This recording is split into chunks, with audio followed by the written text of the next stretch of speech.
Salam dan bahagia.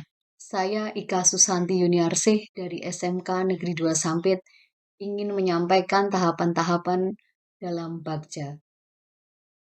Visi saya yaitu mewujudkan manusia yang beriman dan bertakwa kepada Tuhan Yang Maha Esa, menghargai perbedaan, mendengarkan, bergotong royong, mandiri, berinovasi menuju dunia baru secara unggul dan berwawasan lingkungan.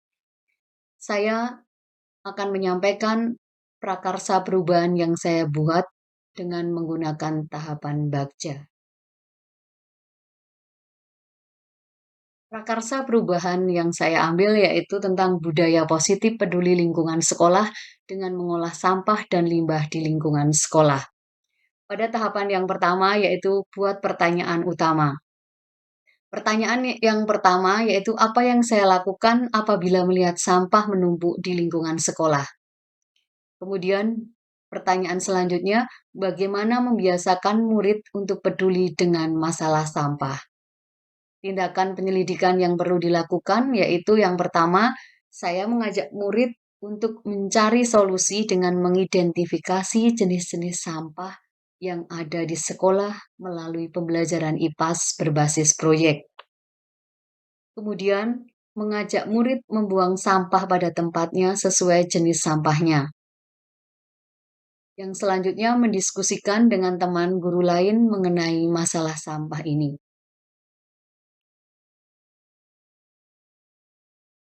Membiasakan murid untuk membuang sampah sesuai jenisnya di tempat sampah yang sudah disediakan. Kebetulan di tempat saya, bak sampah itu sudah diberi warna untuk sampah organik berwarna hijau, sampah anorganik berwarna kuning. Untuk tahapan kedua, yaitu ambil pelajaran.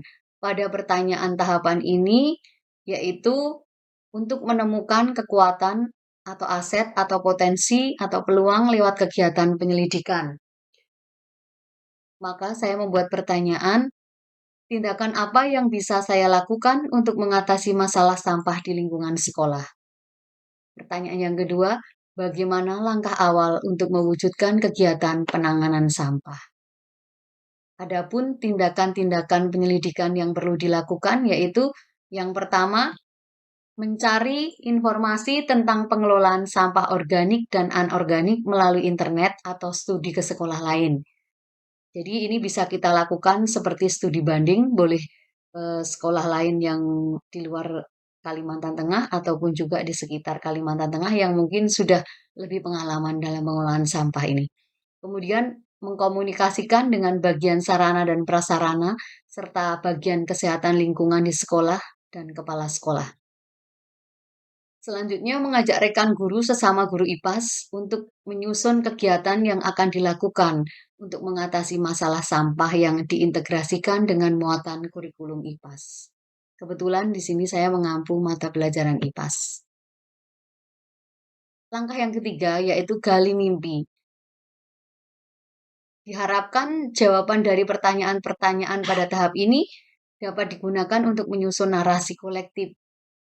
Bila mana prakarsa perubahan itu telah terwujud, maka saya memberikan pertanyaan, model pengolahan sampah yang seperti apa yang akan dilakukan untuk mengatasi masalah sampah? Pertanyaan yang kedua, apa saja tahapan proses pengolahan sampah yang dapat dilakukan dengan muatan kurikulum IPAS di sekolah? Adapun tindakan penyelidikan yang perlu dilakukan yaitu pertama, mengidentifikasi sampah organik dan anorganik dan menempatkan sesuai wadahnya. Yang kedua, menyusun modul ajar IPAS pada elemen identifikasi sampah di lingkungan sekolah, materi makhluk hidup dan lingkungannya dengan metode proyek. Kemudian, membuat kompos untuk mengatasi masalah sampah organik dan membuat daur ulang kertas bekas, botol bekas, dan lain-lain untuk dijadikan barang yang berguna melalui metode proyek pada pembelajaran IPAS. Kemudian menjadikan produk ini dalam teaching factory yang akan dipasarkan. Ini untuk jangka panjang. Dan kebetulan di sekolah kami sekarang sedang melaksanakan menuju tahap ini karena ada program SMK Pusat Keunggulan yang Di situ diharapkan sekolah TK, SMK bisa menghasilkan suatu produk yang akan dijadikan dalam teaching factory. Kemudian tahapan selanjutnya yaitu jabarkan rencana. Dalam pertanyaan ini yang pertama yaitu berapa lama waktu yang diperlukan untuk melakukan proses pembelajaran proyek ini? Bagaimana indikator ketercapaian proses belajar dengan metode proyek ini? Kemudian usaha apa yang dapat meningkatkan pembelajaran proyek? Yang terakhir pertanyaannya bagaimana caranya agar murid mampu melakukan pengolahan sampah secara berkelanjutan?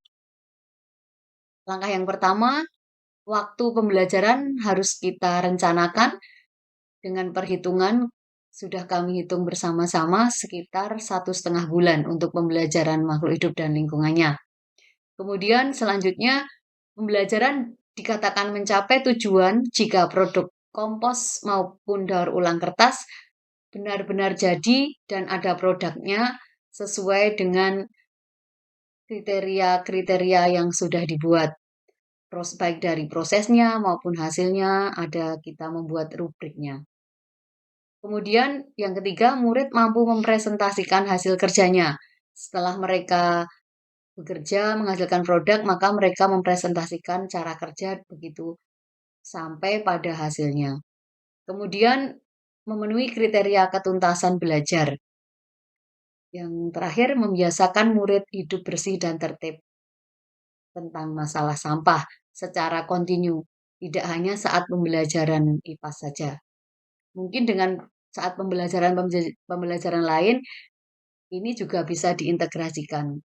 Tetapi tidak hanya di lingkungan sekolah diharapkan anak-anak pun membiasakan untuk peduli terhadap sampah di lingkungan manapun mereka berada. Kemudian tahapan yang terakhir yaitu atur eksekusi. Pertanyaan yang saya buat yaitu siapa saja yang berperan dalam mewujudkan peduli sampah di lingkungan sekolah. Yang kedua, kapan pengolahan sampah lingkungan akan dilakukan? Yang ketiga, siapa yang dapat mengarahkan dan memantau pelaksanaan pengolahan sampah? Apa rencana tindak lanjutnya? Yang pertama, siapa saja yang berperan? Ya tentunya semua warga sekolah berperan dalam masalah sampah di sekolah ini. Kemudian kapan pengolahan sampah dilakukan? Yaitu pengolahan sampah dilakukan saat pembelajaran IPAS pada khususnya. Dan mungkin ada pelajaran-pelajaran lain yang juga mengintegrasikan masalah sampah ini. Kemudian yang memantau, yang mengarahkan, yang pertama yaitu kepala sekolah, wakakurikulum, wakasarpras, dan bagian kesling, serta guru IPAS. Kemudian dilakukan refleksi dan evaluasi hasil pengolahan sampah dan memastikan pembelajaran berjalan sesuai dengan rencana. Rencana tindak lanjutnya yang pertama, rencananya kita memamerkan dan memasarkan produk untuk dipasarkan di luar sekolah dan juga melakukan promosi produk. Tentu saja sebelum kita memasarkan ada uji coba dulu apakah produknya ini memang sudah layak untuk dipasarkan. Sekian presentasi dari saya, terima kasih.